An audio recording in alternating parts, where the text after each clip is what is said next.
Ce que je peux faire... Ceux-là, ils ont été reprofilés, donc...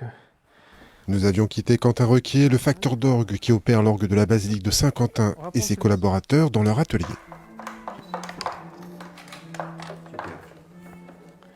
Mais le métier de facteur d'orgue ne se fait pas qu'en atelier, il faut aussi intervenir sur site, notamment pour les grands tuyaux. Ici, on arrive sur le plan sonore qu'on n'a pas pu ramener, enfin sur une partie du plan sonore qu'on n'a pas pu ramener en atelier parce que les tuyaux sont beaucoup trop grands. On est sur des tuyaux pour le plus grand qui fait à peu près 10 mètres. Donc tout le traitement de cette partie-là a été fait sur place.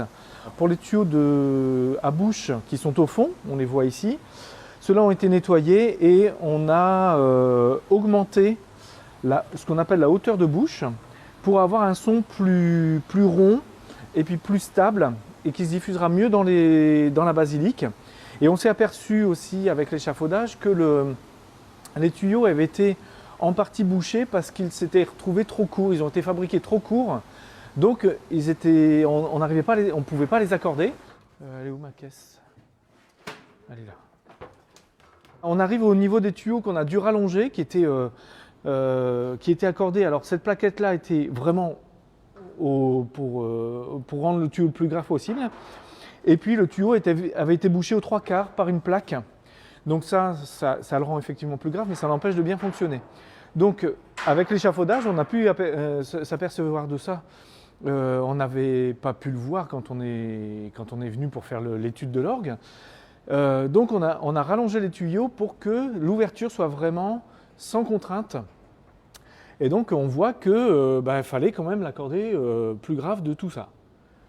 Donc là c'est une erreur de départ du facteur d'orgue qui a reconstruit l'orgue. Alors pourquoi, on ne sait pas trop. Est-ce qu'ils ont voulu avoir un rendement sonore plus fort et quand on rend plus fort, la fréquence augmente. Voilà, ils se sont peut-être retrouvés devant une impasse et puis ils n'ont pas été au bout de la démarche. Donc il y a 10 tuyaux qui ont été rallongés. Donc on a cette partie-là est neuve, mais on a réutilisé le maximum de matériel des anciens tuyaux, donc les plaquettes d'accord et les parties métalliques qui tiennent la plaquette. À l'étage du dessous, un autre type d'intervention a été nécessaire sur les tuyaux à hanches.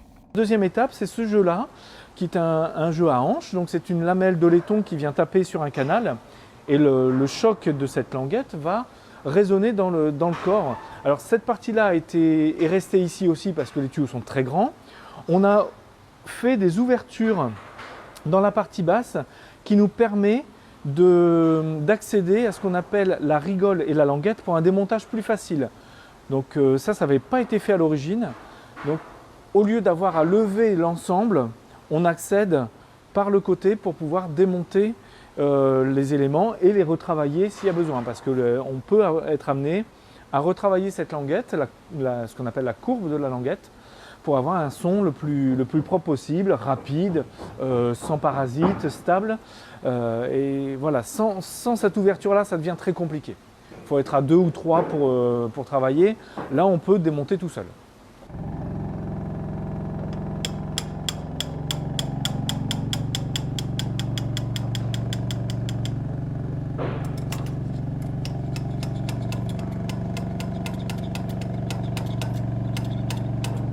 Ce sont vraiment les fréquences les plus graves, donc c'est pas quelque chose de fort, mais c'est quelque chose qui met en vibration tout un volume, tout le volume de la basilique. Alors ces jeux-là, ça ne s'utilise pas tout seul, ou très très peu, vraiment dans des cas très exceptionnels.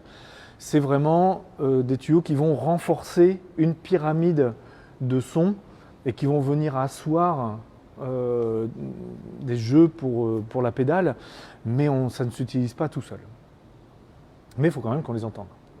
Contrairement au buffet classé monument historique, les tuyaux d'orgue, eux, sont beaucoup plus récents et l'intervention du facteur d'orgue n'a qu'un seul objectif. On cherche à fiabiliser le système et à avoir un son le plus stable et le plus fiable possible.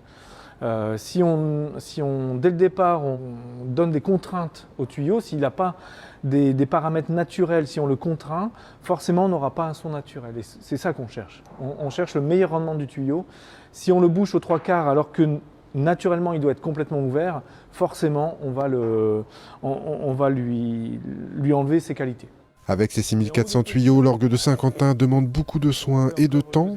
Gage d'un rendu sonore exceptionnel, l'orgue donnera alors l'une des plus grandes tessitures possibles sur ce type d'instrument.